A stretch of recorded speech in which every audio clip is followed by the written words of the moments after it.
Hello and welcome back to another episode of Critical Reactions with your host Bryan.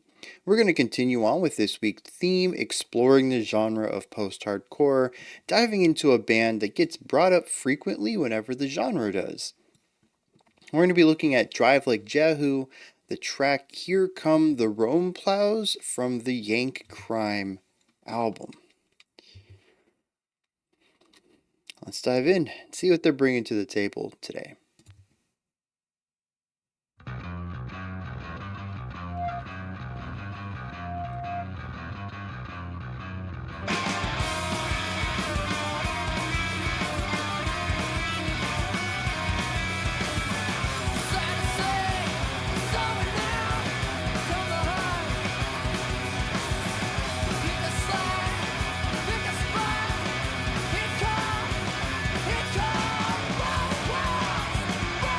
Are we alternating 5 and 9?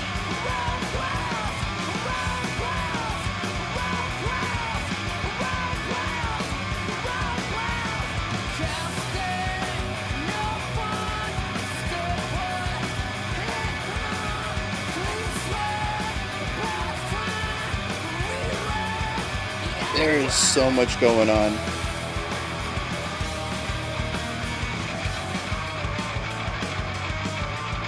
We got those chirpy palm mutes.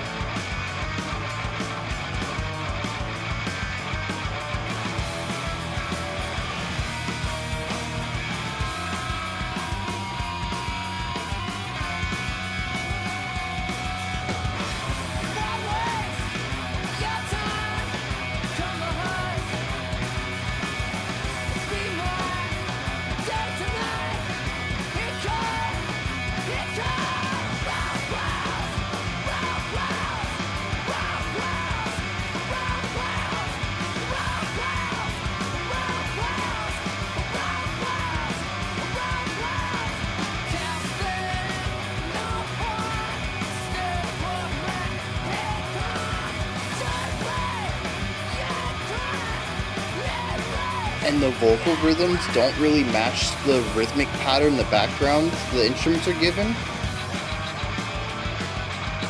And so that was the second time I heard that. That's why it feels so off.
They certainly move through ideas quickly, though.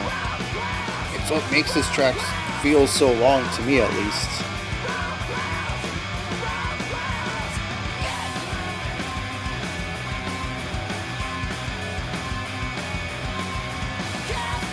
The polyrhythm on that.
This unification of the guitars here is quite the abnormality.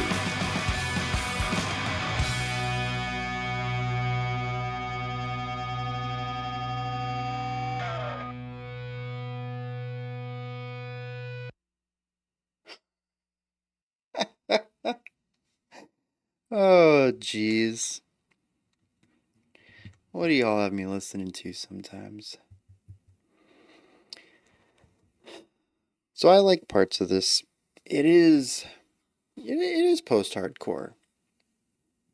It's just quite a bit on the noisier side of post-hardcore. Noisier in all ways. It's chaotic, it's densely layered, it's noisy in timbre. Some of the guitar tones are just not super palatable. Harmonically, it's noisy. Rhythmically, it's noisy. Like, this is noise music. Noise rock, I guess. Post-hardcore is not really metal. It's not really. It's punk. Is punk a. Is that a rock thing? Noise punk. We're gonna call it that. Just to cover my bases there. It's just noisy everywhere, and that's really what drives it to do weird things. Most of my appreciation for this track is going to come from their reluctance to back down and their drive to continuously push the boundary of what they can do, what they're going to do, what kind of sounds they're going to make, and just being eclectically listenable. There's so many strange decisions in here that probably make sense from some perspective that isn't my own, but that absolutely worked. This band pops up too often in my recommendations for it not to be, or for it to be a band that just created garbage, created chaos, created noise. It's connected with a lot of people. And so they're doing something right beyond the chaos of it all. And that's sort of where my appreciation is going to come from with this track. The first thing I have to bring up, though, aside from just the general noise, which I think is obviously the first thing I heard, is the time signature.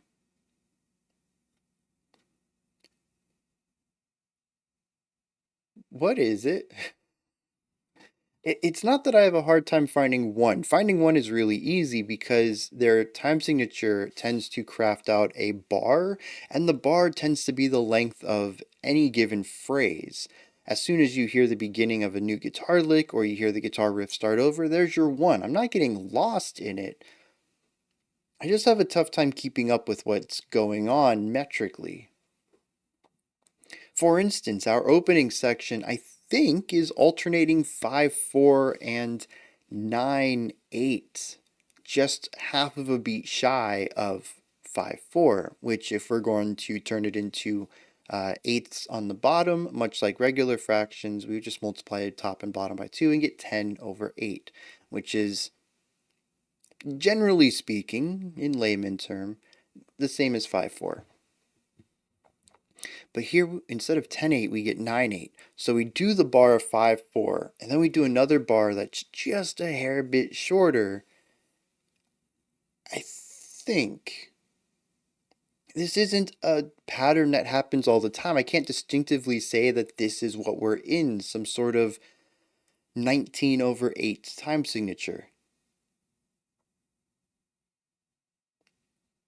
Not all the time. Sometimes I feel like we have the 5 and then a 9 and then a 5 and then another 5 and then a 9. It seems chaotic, random even at times. And I'm not even sure that it is a 9/8 for that section. I just know that occasionally I will be counting out the 5 and we're changing to the next we're starting the riff over before I'm ready. It might not be a 9/8. For all I know, it's like a 19/18. It's just a hair bit shorter. But again, I can't find a pattern to it, so it wasn't like I could distinctly say, oh, this is, this bar is going to be a bit shorter. Let me feel out exactly how much shorter. I just know that every once in a while, I couldn't find a pattern to it. One, two, three, four. Oh, wait, we're already in the next. When did we? Why?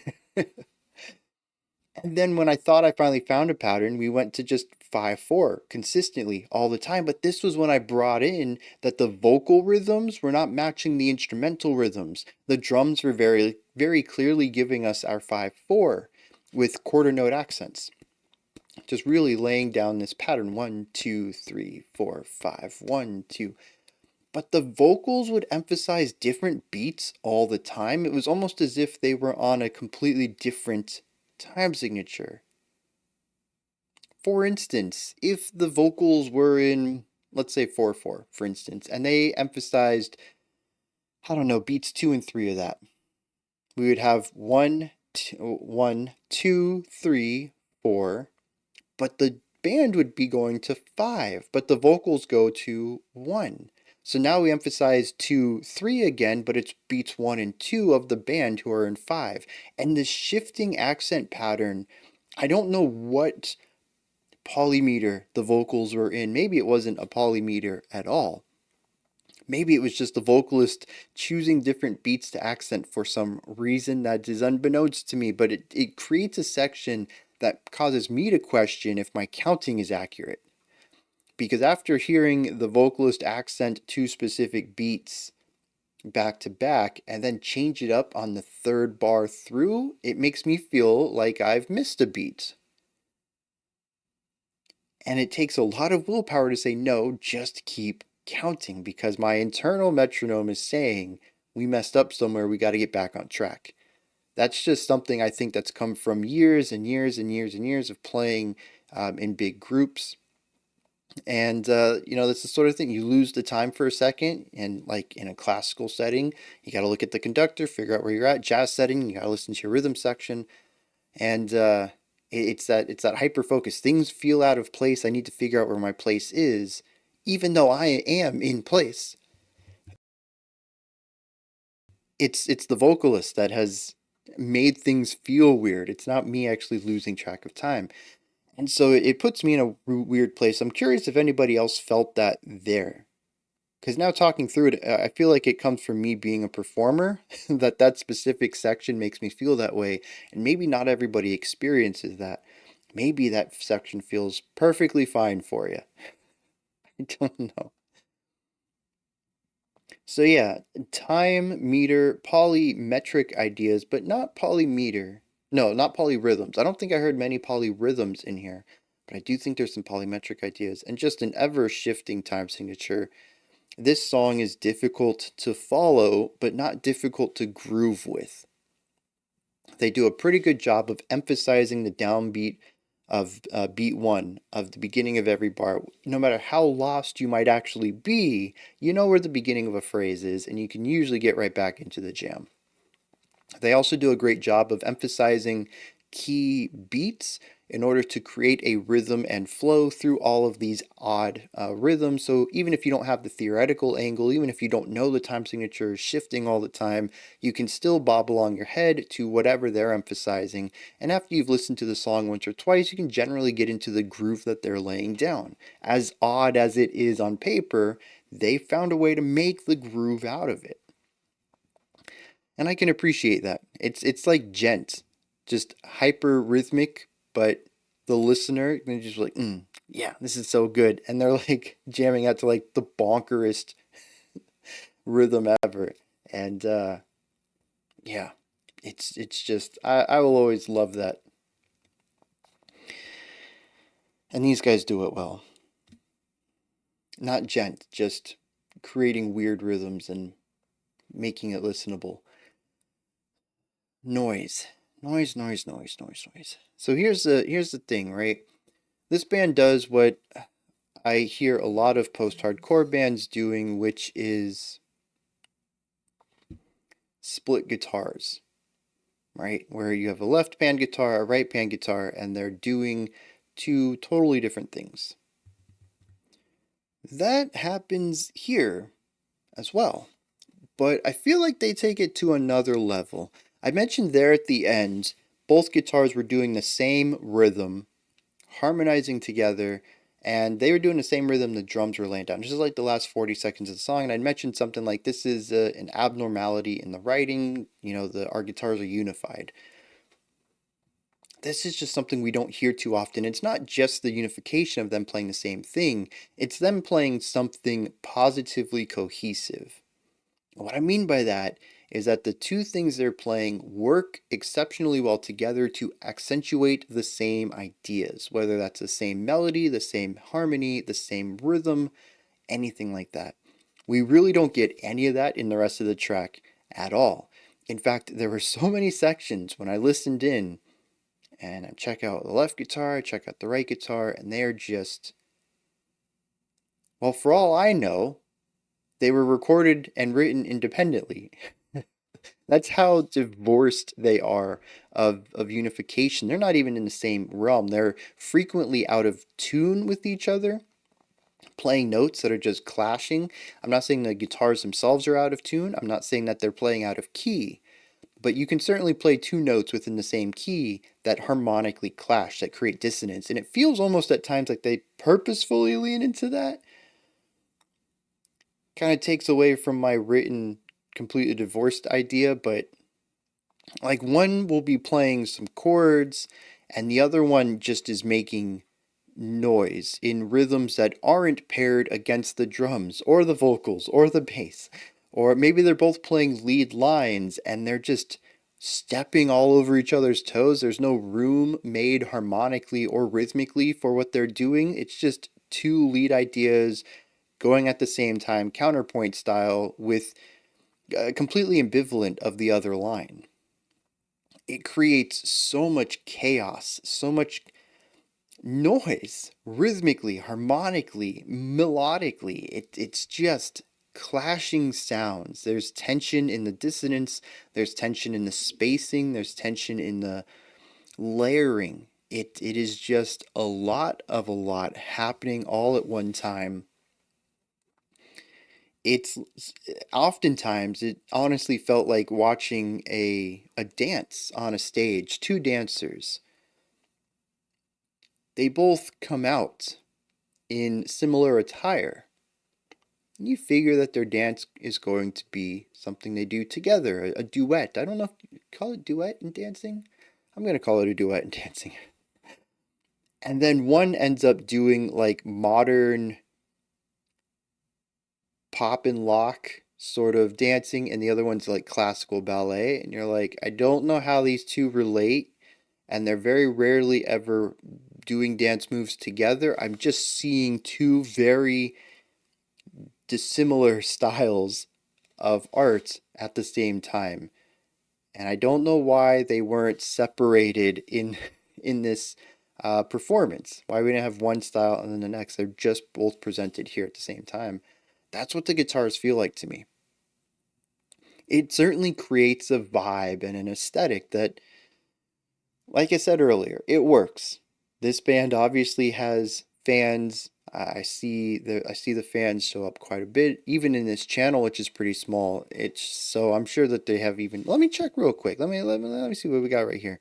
20,000 monthly listens, which isn't too high relative to something big, but I feel like it is pretty big for an underground band from a long time ago. This is from '94. I don't remember who's that other band we just checked out? Refused. I don't remember what their plays were like. But this track right here has 1 million plays. That's not insignificant. So, yeah, this band has fans. They really like what's going on here. Again, it's a unique aesthetic. There's nothing wrong with it. It's just very different.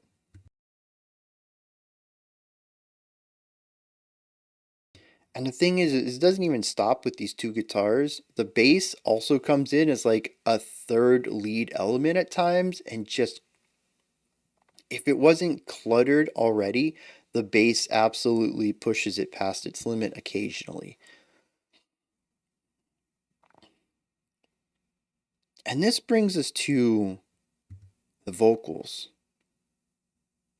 They are wild, they're raw, it's a borderline hardcore scream, but it doesn't quite have the lowness to it.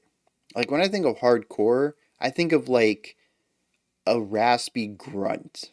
And that's probably not the best description for it, but that's what works for me. It's not a growl, but it has a lot of low end to it, but it does have higher fry crackle resonance to it as well. So it's to me like a compressed grunt is kind of what I get out of it. Although less grunty and more hold out that grunt sound. So this kind of has some of that energy and projection, but it lacks a little bit of the low end for more of an whinier, emo, higher placed harsh. It is raw in that way, but it also does whatever it wants. It comes down in pitch, it rises in pitch. We have compressed cleans, we have full on fry screams. I couldn't find any pattern to it. The pitched elements never really seemed to build anything melodic. It was more of just like, I don't want to scream entirely for this one word, so I won't. A lot of it is more of the harsh vocals. And again, I just couldn't find any pattern to when he would use a higher one, when he'd use a lower one, when he'd use a wider, more hardcore one, when he'd use more of a more emo adjacent one, which, you know, it's 94. I don't necessarily know that emo as a genre was around here yet, but it's prototypical emo screams. We're going to call it that. They didn't know what they were doing, they were ahead of their time. And so there's a chaos to the vocals that just adds to all of the noise that we have going on around it. The guitars are filling up so much space, and the vocals scream to get above that, but there's no rhyme or reason to how they're screaming, when they're screaming, or why they're screaming. It's just occasionally they are, and it's just more disconnected sonic information. And I think that's what I that's a good definition. When I say something's noisy, or we call it noise rock or whatever, I think, that's just noise. That's a dismissive term. Noise has been used to dismiss music for a very long time. But when I say something's noisy, I think that's honestly what I'm getting at is that many of the ideas, there's a lot of information coming at me, and many of them are not unified to create something uh, uniform, to use that prefix again. It's disconnected. Everything's kind of doing their own thing. It's disconnected sonic information overload. Yeah, noise kind of rolls off the tongue a little bit better, so I'm going to keep saying it. But it is, they make noisy music, and that's exactly what it is. It's a lot of layers, not necessarily working together for cohesion of any unified theme, but the cohesion of the chaos. You need all of these layers in order to create this vibe. There is a cohesion to it, but it's cohesion through the lack of cohesion. Does that make sense? And the vocals add to that so much. Now, there's one instrument that doesn't, and I find this fascinating. The drums. The drums are so solid. And normally I would say, this is the instrument. They're the glue that holds all of this together.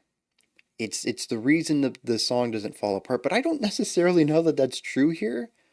The drums are the most consistent instrument. When I listen to them, I get rhythms, I get patterns that I expect, well, rhythmic patterns that I expect, and larger structural patterns that I can lean on.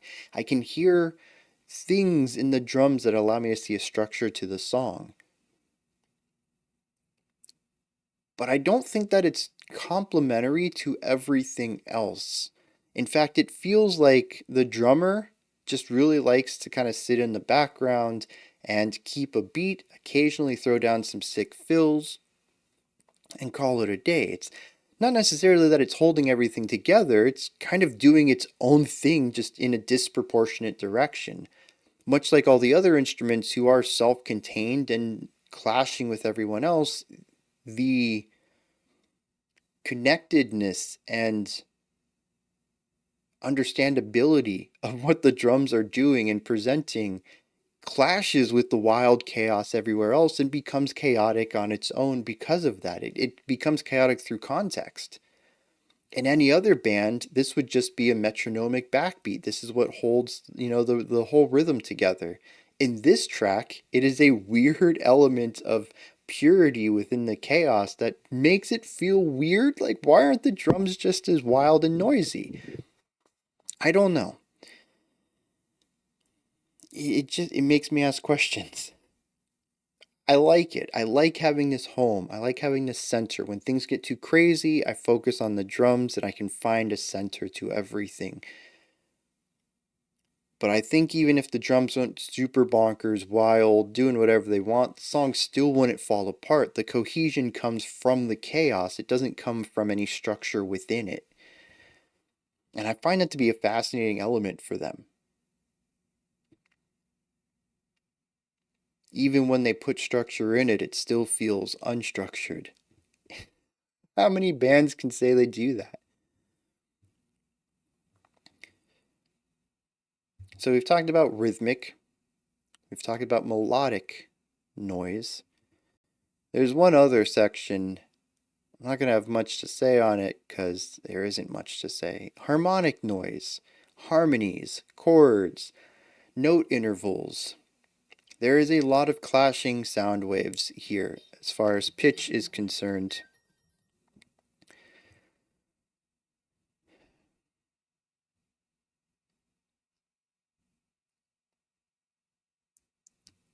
And it's just dissonance everywhere. I don't have anything to add to it. I think the dissonance is not my cup of tea. They lean into it really, really heavy in places. We kicked off the song with some of the most nails on a chalkboard sounding guitar harmonies I've ever heard.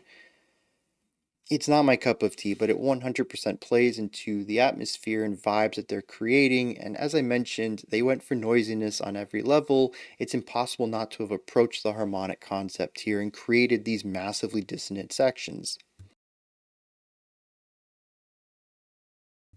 So, yeah, there's that. It's such an elephant in the room. I couldn't go this video without bringing it up. It is such an integral aspect to this track and how it creates the feelings that it does, but I just have nothing. I have no positive experience with those sounds, and I don't want to drag this down with negative subjective elements. I don't like it, but it is what it is, and the song needs it to achieve what it's doing. Appreciation at arm's length. Let's check out some lyrics. All right, interesting set of lyrics. It's a lot of ideas repeated over and over and over and over in different structure. I don't know that I could say chorus, verse kind of idea. It's sort of all over the place in the way that things come and go. But about halfway through the stanzas, there's nothing new being said on the other side of it, on the bottom half of the track. The song appears to be about having your first big problem in life.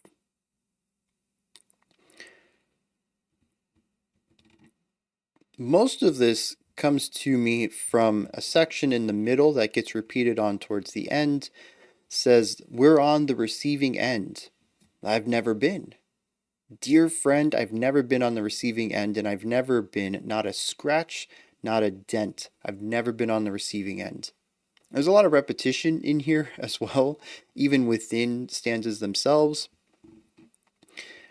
Even like that right there, I've never been on the receiving end. I've never been, not a scratch, not a dent. I've never been on the receiving end. Just putting that I've never been in there, even though it doesn't lead into the next sentence, it's more like he interrupted himself in the middle of saying something. It's pretty common, at least down here in the South, to sort of start a sentence and then I do this all the time on the channel, actually, now that I think about it. In fact, I just did it. Where I'll start a sentence, realize I want to say something else, and sort of reword where I'm going. start the sentence over again, kind of on the same wavelength, but on a different thought entirely. That's exactly what this feels like. This entire set of lyrics feels like a conversation written into prose. Well, not a conversation itself, but more of a conversational approach to linguistics, to words. But yeah, so we have this concept right here. I've never been on the receiving end, but here we go. I've never had a scratch, I've never had a dent. I have a pristine slate. And things are about to hurt. There's no. Well, here's the thing, I'm on the receiving end of this, but the other side of this is that there's nowhere to hide. This comes from the repeated idea, here come the Rome plows. Now, I didn't know what this was, so once again, shout out to Genius Annotation. Rome plows were armored bulldozers used by the US in the Vietnam War. They were used to bulldoze down trees that the enemy combatants were hiding in, using for cover in the forests. They got their name from being manufactured in Rome, Georgia, Georgia the state of the United States. So there's no cover. All the trees are being demolished. I had been dodging stray bullets my entire life, and now all of my cover is being removed. I'm now on the receiving end of this with nowhere to go. That's the entire concept of this song. There are a few stray lines in here, though, that I have no idea what they mean.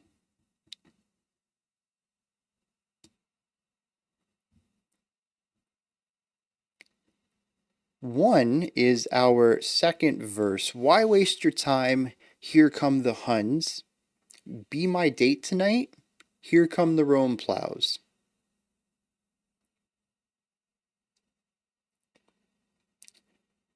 So the first one kind of makes sense. It's about having an attack being presented towards you. Here come the Huns. But be my date tonight. I don't get it. Unless he's saying that this is the end for him.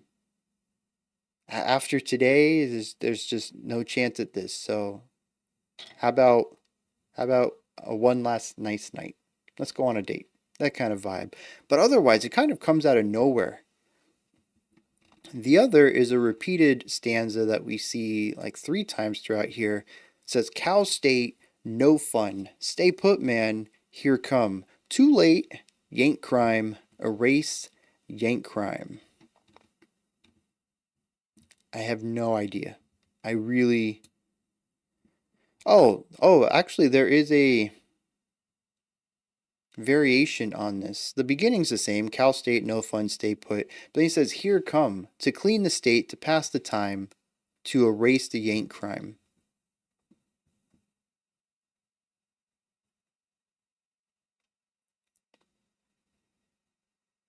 So he's done a crime. I don't know what a yank crime is particularly.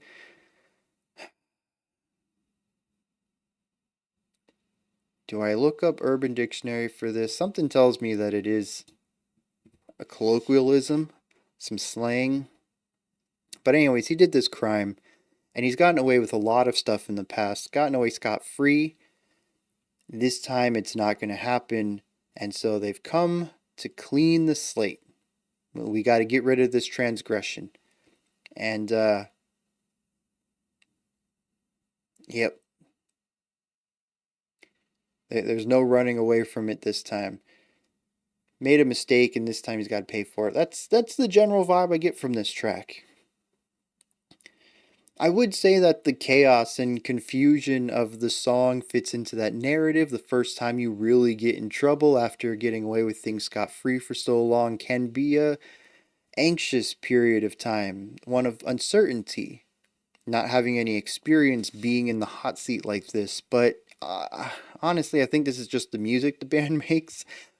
And so it just happens to line up rather well in creating an atmosphere that reflects what I think the protagonist slash narrator is probably in emotionally and mentally. But it could also just be a really great opportunity to say, this is the type of music we make. I want to write a story about somebody who feels the way that we write music. And so it's a way of really understanding your art and how best to utilize it to create thematic ties with stories. I don't know. Could go either way there. Or maybe I'm misremembering this band and this music isn't anything like they usually make, and they crafted it specifically to fit the feelings of this track lyrically. Y'all can let me know any additional information about that in the description box. These are my thoughts on Drive Like Jehu's Here Come the Roan Plows. Let me know what you thought of this, if you enjoyed it, anything that stood out to you, anything you'd like to add on to or correct me on, further the conversation with. Put that stuff down in the comment section. Above that, in the description box, you'll find a link to Linktree. It takes you to this menu right here. You can find links to my music, ways to support the channel, a link to the Discord server, and so much more. Above that, if you could, like, subscribe, and ring the bell. I greatly appreciate all three of those. Alright, we do have a Sounds from My Inbox next. It's, I think it's going to be a lengthy one. We have a couple of longer tracks on it, but judging by the descriptions that these bands have sent to me about their music, I'm pretty stoked for it. I definitely think y'all should check it out. Some cool stuff going on in there, and some pretty big names. New bands, but big names. Otherwise, I'll be back tomorrow, 5 p.m. Eastern Standard Time, 10 p.m. UTC as usual. Until next time, remember to be critical, not cynical, of the music you listen to, and have a fantastic morning, afternoon, or evening, whenever you choose to watch my videos.